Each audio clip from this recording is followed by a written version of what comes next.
Love y'all so much. Y'all can go ahead and take a seat, y'all. Take a seat, take a seat, take a seat. Pastor Earl, thank you so much for all those kind words. I do also want to say thank you so much for your humility as a leader. I have had the opportunity of getting to see you in a lot of different seasons of life also, and your humility has stayed so consistent. You and Pastor Onika, the way you love people and fight for people and set the table, it's really, really special. And having healthy leaders is really a gift from the Lord. So can we just say thank you? Thank you to the Lord for our pastors. Thank you so much. And some of you may not know this, but Pastor Earl can cook a really good turkey, okay? And in the words of Grayson, it's like so good where the white meat tastes like dark meat, okay? I mean, it's a good turkey, y'all. It's a good turkey. But I'm honored to get to share today. I'm excited for what the Lord has put on. I feel like it's revealed to me through the scriptures. And so, but this passage, y'all, this passage is for the real ones, okay? This one is for the real ones, okay? So we're going to be turning to Numbers chapter 16. Numbers chapter 16, y'all. Numbers chapter 16. I'm going to be reading verses 1 through 5, then 28 through 33. Okay, here we go. I want to kind of help paint this picture a little bit, okay? So I'm going to walk while I read, okay? Korah, son of Izhar, son of Kohath, the son of Levi, and certain Reubenites, Dathan and Abiram, son of Elab, and On, the son of Peleth, became insolent and rose up against Moses. So you have all those people I just named, put them mentally right here, okay? Whole crew, Korah, Dathan, Abiram, okay? They rise up against Moses. Moses standing over here. With them were 250 Israelite men, well-known community leaders who had been appointed members of the council. They all came as a group to oppose Moses and Aaron. So a whole crew of people on this side. And then you have just Moses and Aaron. And they say to him, "You've gone too far. You've gone too far. The whole community is holy, and every one of them, and the Lord is with them. Now, why do you set yourself above the whole Lord's assembly?" Now, when Moses heard this, he fell on his face. He fell face down, and he says to them, to Korah and all the followers, he says, "In the morning, the Lord will show who belongs to him and who is holy, and he will have that person come near him. And the man he chooses, he will cause to come near him." Now, fast forward. Here we see Korah bringing this complaint, and a group of people bringing this complaint against Moses and against Aaron. Okay? Let's see what the Lord has to say about this. Verse 28. This is the next day. Okay, fast forward now. The next day. Verse 28. Then Moses said, "This is how you will know that the Lord has sent me to do all the things, that it was not my idea." Verse 29, "If these men die a natural death and suffer the fate of all mankind, then the Lord has not sent me." Verse 30, "But if the Lord brings about something totally new, and the earth opens its mouth and swallows them with everything that belongs to them, and they go down alive into the realm of the dead, then you will know that these men have treated the Lord with contempt." I told y'all this is for the real ones, okay? Verse 31. "As soon as he had finished saying all this, the ground under them split apart, and the earth opened its mouth and swallowed them and their households. And all those associated with Korah, together with their possessions, they went down alive into the realm of the dead with everything they owned. The earth closed over them, and they perished and were gone from the community." May the Lord add a blessing to the reading of his word. Yo, this is in the Bible. Can we just not pause a little bit and just be like, yo, this is kind of crazy? Can you not? I mean, this story, this is the passage that Pastor Earl wanted us to preach on today. The story of Korah. This story is one full of so much drama and passion. But sometimes life can be a little bit vanilla, with things, but then also life can have a lot of passion. This is one of the things that I love about my wife, okay? My wife is Latina, and she is full of passion, okay? There is no middle ground, okay? There's zero middle ground, okay? I have proof, okay? Pastor Earl was talking about how we have these beautiful kids. I have 3 beautiful children, okay? Giovanni, 5 years old. He's just handsome, and he's eloquent. And then we have Pierre, who's also handsome, and he's so strong-willed. He's a fighter, you don't want to mess with Pierre. And then you have Amelia. She's our baby girl. Perfect. I mean, Amelia is just perfect. Okay, well, whenever Gio was 4 months old, 5 months old, he wasn't old at all. This was our firstborn, okay? Gabby was changing his diaper, okay? She was changing his diaper, and then she's like, oh, I'm going to change his shirt. Now, I'm in the living room. I'm probably praying and fasting, okay? I'm in the living room, and she's in the bedroom with Giovanni, and she's putting a shirt on, and as she's moving his shoulder, she hears this pop, and all I hear is, I come running around the corner. I run in the bedroom. Y'all, my child is on the countertop, okay? On the countertop, on the changing station, okay? And my wife is on the ground, flopping around like a fish. I broke his arm. I was like, what? What is even happening right now? I grabbed Gio. Totally fine. Nothing wrong with him. My wife flopping on the ground. I'm like, if you would have broke our child's arm, the best solution is to flop on the ground like a fish. He could have rolled off the changing table. What just happened, okay? But it doesn't just stop there, y'all, okay? I have another story with Pierre. You remember this one with Pierre? So Pierre's our second born. Pierre was 3 months-ish, okay? I'm in the bedroom with Giovanni, and we're wrestling or playing or hanging out. My wife is holding Pierre, and she's kind of holding him like this. You're trying to put your baby to sleep, and you'll do anything you can to put your baby to sleep. Parents, y'all know this, right?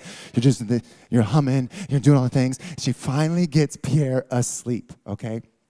She finally gets Pierre asleep. She's walking around the corner to put him in the room. She comes around the corner, hits his head on the corner of the wall.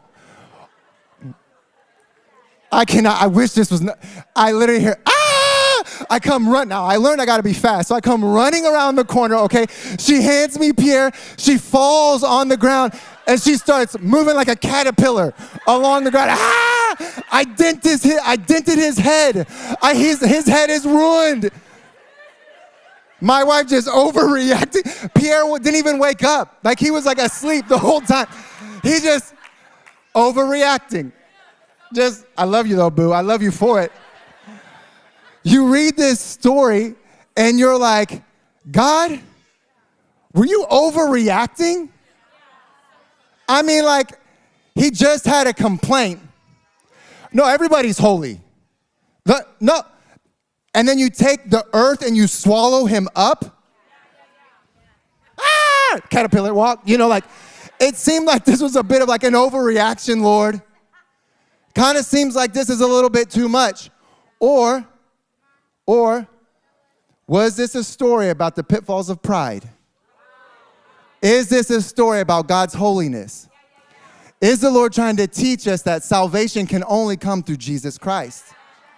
Because when you look at this passage on the surface, you're like, God's dramatic. Lord, that was too much. But as you begin to dig in to what was happening in the story, you begin to realize, there's so much more happening in that singular moment than we could even know or think or imagine. God was up to some things. Now, it wasn't just Korah, okay? You also had Dathan and you had Abiram. There was this whole crew of them. Okay? Now, why do I bring up Dathan and Abiram? Okay? So you had Korah, who was a Levite. Actually, I have a map, okay? I want to show y'all really quick of what it would have looked like, okay, for the Israelites, okay? This would have been, first of all, how cool is that this is a cross? This is how, whenever the Israelites were wandering through the wilderness, this is what their community looked like. Okay, so this was their neighborhood. Okay, this would have been like their Knox Henderson. Okay, this would have been like Bishop Arts Oak Cliff. Over here would have been like White Rock Lake over here, and then Frisco. You know what I'm saying? So this is what it would have been like for them. Okay, now you have all of these different sections that each tribe was living in. Okay, now I want to point out where you see the number 2 right there in the very middle. Okay, that would have been the temple. This was like the church. This was like the holy place for the people, okay? Right next to them, where you see that number 2 right there, this would have been where one of the groups of Levites would have lived, okay? This would have been the Kohath, okay, group, okay? This would have been where Korah lived, okay? He would have lived right there in that area. Now, do you see right next to it is Reuben? Right next to it's Reuben. So you have Korah, then you had Dathan, and Abiram. Now, Dathan and Abiram, they were both Reubenites. So they would have lived right there next to each other. This is why it's really important, the community that you have. It's really important, like who you're next to. Who you do life with is really, really important. This is why we beg of you, please get in a group. Please get in a group. Please get in a group. Because we know that at 1 a.m. on a Saturday night, Knox Henderson is probably not the place that you need to be. You need to be surrounded by some people who are going to push you forward to be everything that God has called you to be. So you have Korah, Dathan, and Abiram. They're all neighbors. Now, Korah comes to Moses and Aaron, and he's like, hey, the Lord's people are holy. Why do you set yourself above them? Why are you setting yourself above all the Lord's people? Now, keep in mind, what was Korah's community? Did Korah's community say to him, no. This is how God ordained some things. No. They're actually called to be the leaders.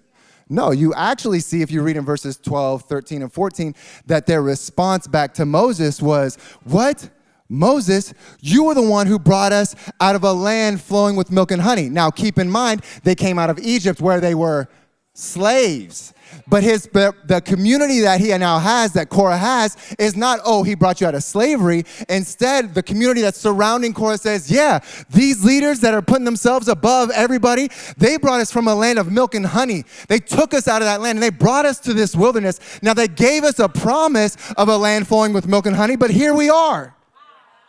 We're still stuck in the wilderness. As a matter of fact, for the Levites, for Korah, for you, they're not even going to give you any land. You have no promises of the Lord. You have no promises. Matter of fact, Moses and Aaron, you know what they want to do? They want to make you slaves. Do you see how community shaped the way Korah was actually seeing things? Leadership is forged by those who surround you.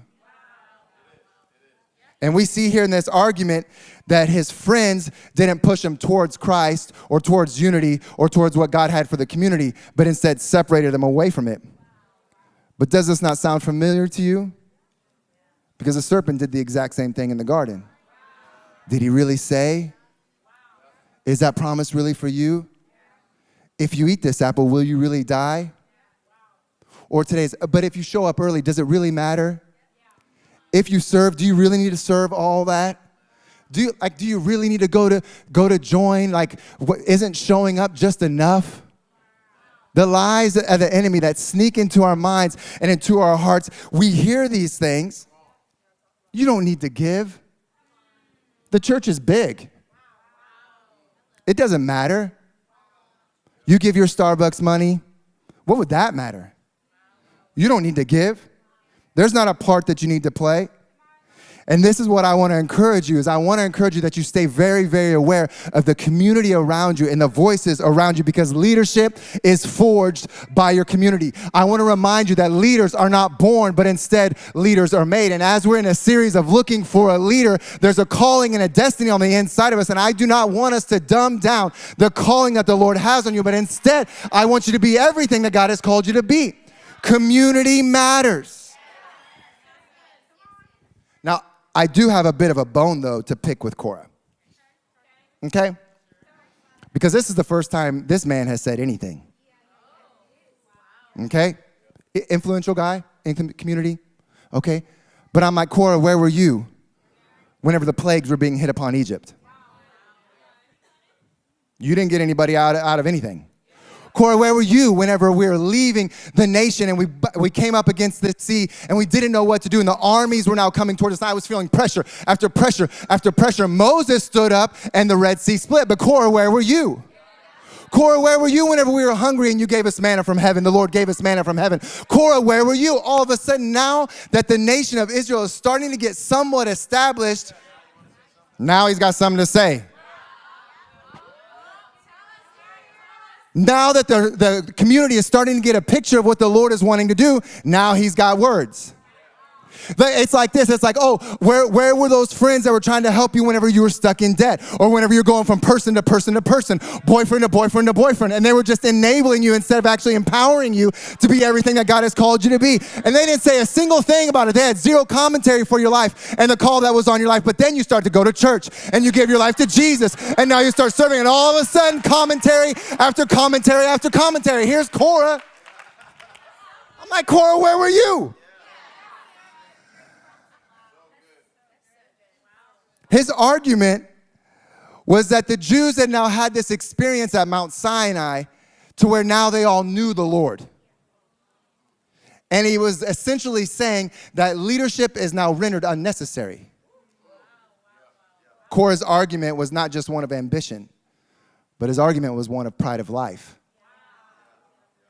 I don't need a leader. We don't need a leader.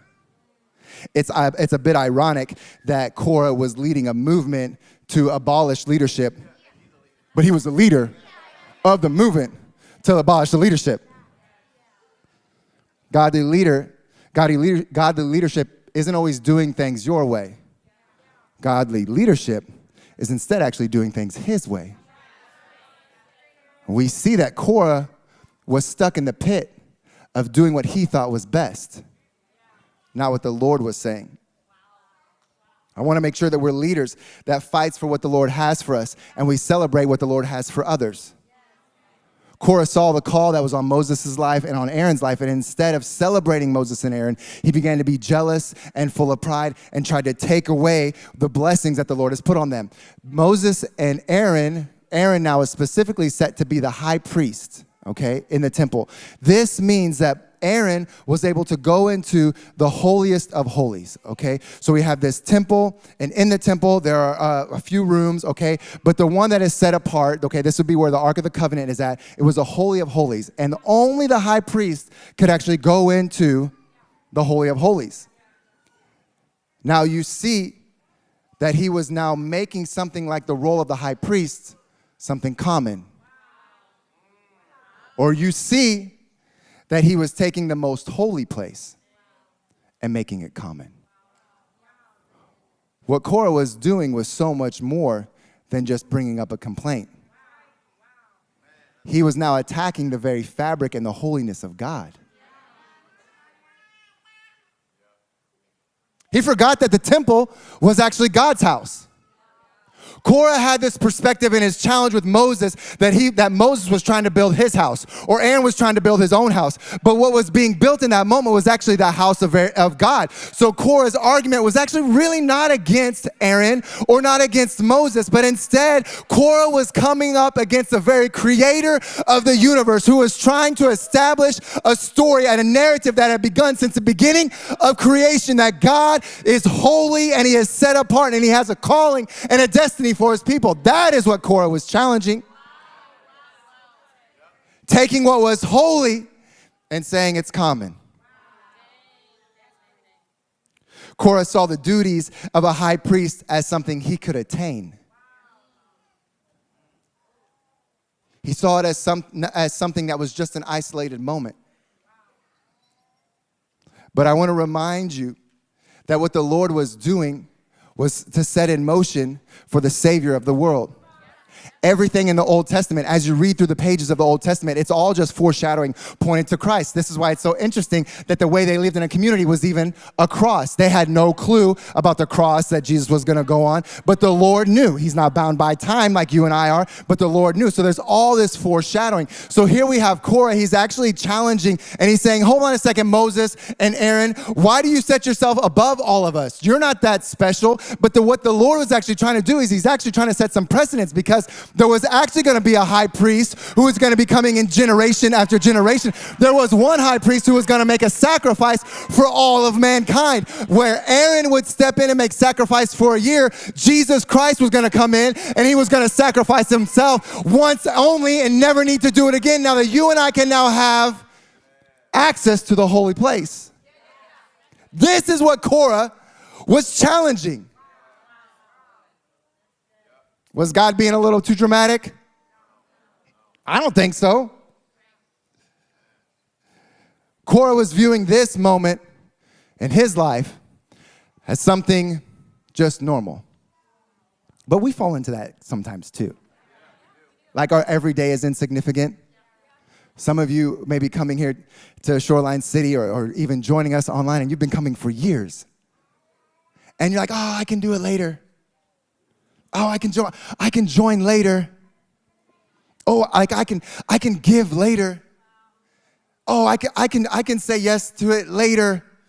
Oh, I can show up to serve, or no, I can get in a group later. And we view the moment that we're in, the time that we're in, as something just common. And I actually feel like what the Lord does is he actually orchestrates our stories to where every single day is a bit of holy and a bit set apart. His people they are holy and they are set apart. And we have this high priest now, Jesus, who has given us the access to the very throne room of God. And what we're a part of in this day and age is not our story. This is God's story.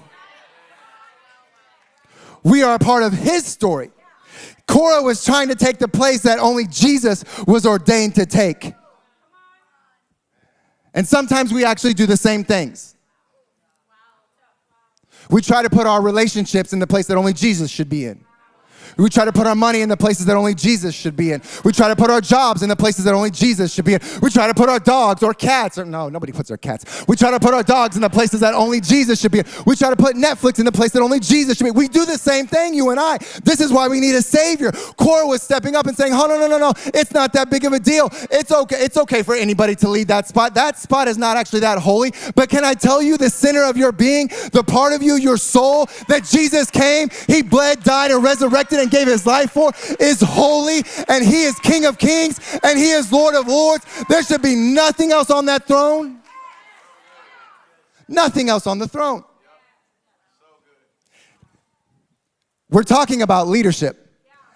And I love that I'm glad that we want the leadership. We want to be leaders. We want to have the impact. We want to have the influence. And I would say all of these are very good things. I actually think these are really good things. We should want that impact, and we should want that leadership. We should make a difference in our time and in our season and when the Lord has called for us to step up into a moment. But to what point? To what end are we called to be leaders? Is it your glory or fame? Or is it for his? Because God's kingdom is not like the world's. You don't fight for a position like you see Korah doing. Instead, it's actually given to you from the Lord. Aaron's position was not taken, but instead, it was actually given. And you see here in verse 4 that Moses' instant reaction was to fall face down. And I absolutely love this about Moses. His reaction was not to fight back. Okay, someone cuts you off in traffic, okay? He was like, bless you, okay? Bless you. You know, I do the thumbs down now, okay? Whenever someone cuts me off, I'm like, I'm disappointed, okay? But Moses, he gets cut off in traffic. He's like, bless you. Just bless you. He falls face down. Moses and Aaron, they both fell on their face. Why? Because if there's anything that Moses has learned as a leader, he has learned what is holy. And he understands that the challenge that Korah is actually making is a challenge on God's holiness. You know that in Exodus chapter 3, whenever the Lord first spoke to Moses, you know what he talked to him about? He said, Moses, take your sandals off. The place you're standing is holy ground. Moses did not know 17 tips to leadership. Moses did not know what to do as a host team member. He showed up on a Sunday being like, I'm going to watch kids. What? Moses didn't know what it was like to lead a community. Moses did not know what it was like to lead people out of slavery into a wilderness, into a promised land. He did not know all of those things. But what Moses did know is Moses did know what was holy. Moses did know what was holy. Now, Moses had hustle, and Moses had education. Moses had pedigree. He was like, I was educated in Pharaoh's house, okay? Like, I spent my teenage years amongst princes and kings. Moses had experience. He's like, I split the sea. The Lord through me, used me to split the sea and to provide manna. I've led a people out of bondage. Moses had success. And I think Korah could have looked at all of those things and maybe tried to make an argument. But what Korah did not have that Moses had is Moses had humility. Moses had submission. Moses had a knowing of God's ways.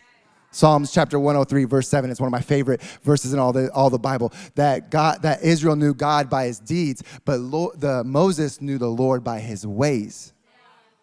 And in times of transition and uncertainty, confusion, times of difficulty, leadership is actually paramount. The Lord is looking for a leader, and it's needed more than ever. But the question that I would want to pose to you today is not, how can I be the leader? The question I would pose to you today is, God, what are you doing? And how can I help? Lord, what's happening in this generation? And how can I serve? You see here in this moment that Korah brought so much disunity to the tribe of Israel. He brought so much disunity to the community. And Korah ended up paying his life. But the story of Korah does not stop there. The story of his lineage does not stop at that moment. Matter of fact, I want you to turn to 2 Chronicles chapter 5. Because we see here that the sons of Korah actually go on, and they go on to write a number of Psalms. Psalms chapter 42 through 49, and a number of them through the 80s. But here we have this moment in the dedication of the temple. This is one of my favorite scriptures in all of the Bible. We see that disunity brought destruction. Y'all want to see what unity can do? Y'all want to see what unity can do? 2 Chronicles chapter 5. Let's start in verse 7. Then the priests, so this would have been his crew, the priests brought the ark of the Lord's covenant into the inner sanctuary of the temple, the most holy place. This is where he was making a challenge for. And he put it beneath the wings of the cherubim. The cherubim spread their wings over the place of the ark of the covenant and its carrying poles.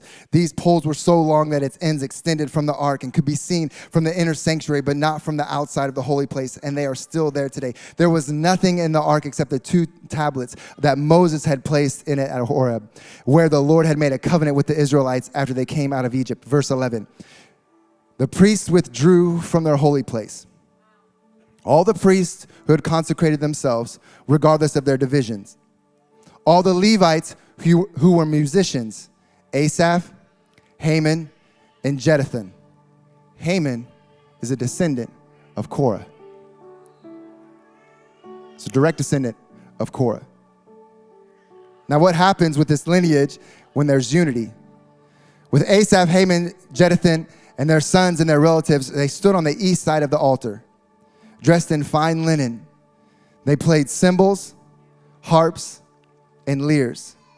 And they are accompanied by 120 priests sounding the trumpets. You hear this, you see this beautiful picture. Now we're all the musicians, man. Y'all can feel it. Let's get a little drama here, okay? You feel it? Well, that's kind of jazzy right there, but you see here that all the priests are now standing there. The musicians, they begin to play. It goes on to say the trumpeters and musicians joined in unison to give praise and thanks to the Lord, accompanied by trumpets and cymbals and other instruments. And singers raised their voice in praise to the Lord, and they sang, "He is good, and his love endures forever." You see the difference in this moment as a community? Here we see Korah opposing. We saw that Korah was opposing Moses and Aaron, and it brought disunity and it brought destruction. But here we see in this beautiful moment, this beautiful unity, where literally hundreds of people and musicians are all coming together, not just in their own voice, not just with their own thoughts and with their opinions, not with their own pride and with their own pitfalls, not with their own thoughts and ideas, but instead in unison together. We see that they're shouting in one voice, He is good, and His love endures forever. Then what happened? Y'all want to know what happened? The temple of the Lord was filled with the cloud. The priests, they could no longer perform their service because of the cloud. For the glory of the Lord had filled the temple.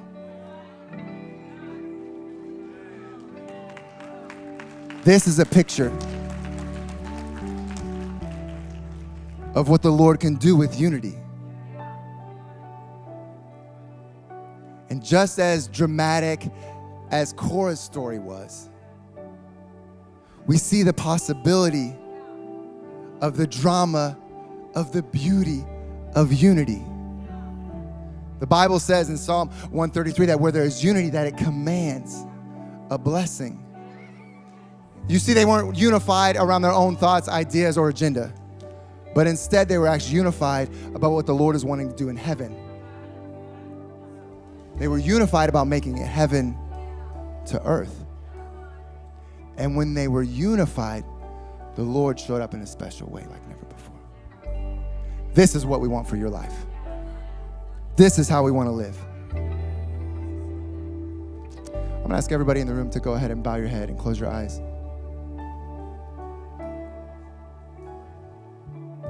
And if you're here today and you're like, man, I feel like in me has been the same disunity that Korah had. Maybe it's words that you've spoken, texts that you've sent, something you've posted on social something. Maybe it's just an attitude you've just carried. Maybe nobody knows it, actually. Maybe you've done such a good job of hiding it, nobody actually knows. But you do. And you're like, I don't want to be one that causes destruction.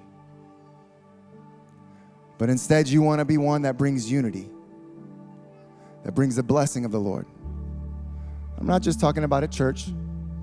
I'm talking about at your job. I'm talking about in your home. I'm talking about with your life. And you're here today and you're like, you know what? I need to change. I need to surrender my life brand new to Jesus Christ. I would ask you to respond in this moment.